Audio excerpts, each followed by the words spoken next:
எடுத்து போடணும் இல்லீங்களா. சோ டபுளா எடுத்துக்கும் போது இந்த மாதிரியான த்ரெட் 2 எடுத்துக்கோங்க, அது ரொம்ப பெஸ்ட்.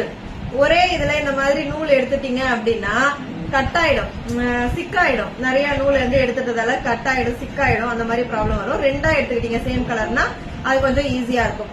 இன்னொன்னு பாத்தீங்கன்னா இந்த த்ரெட் வந்து இப்படி எடுத்துட்டு ஸ்டார்டிங்ல ஃபர்ஸ்ட் வந்து நம்ம இங்க முடிச்சு போட்டுப்போமா.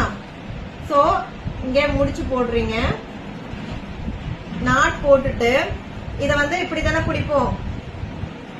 இப்படி பிடிச்சிட்டு இங்க வந்து இப்படி எடுப்பீங்களா. இது மாதிரி இப்படி 2ஆ பிரிஞ்சு போகுது அப்படிங்கிற கம்ப்ளைண்ட் வருதா. அதுக்கான டிப்ஸ் என்னன்னா, இந்த முடிச்சு போட்டதுக்கு அப்புறமா இந்த த்ரெட்டை வந்து லைட்டா இப்படி சுருட்டிடுங்க, இப்படி ட்விஸ்ட் பண்ணுங்க. ட்விஸ்ட் பண்ணீங்கன்னா நூல் என்ன ஆயிடும், 2 அப்படி சுருண்டுடும், பிரியாது சீக்கிரத்துல. இப்ப பிரியுதா, ஓகேங்களா, பிரியாது. இப்படி வந்து எடுத்துட்டு நீங்க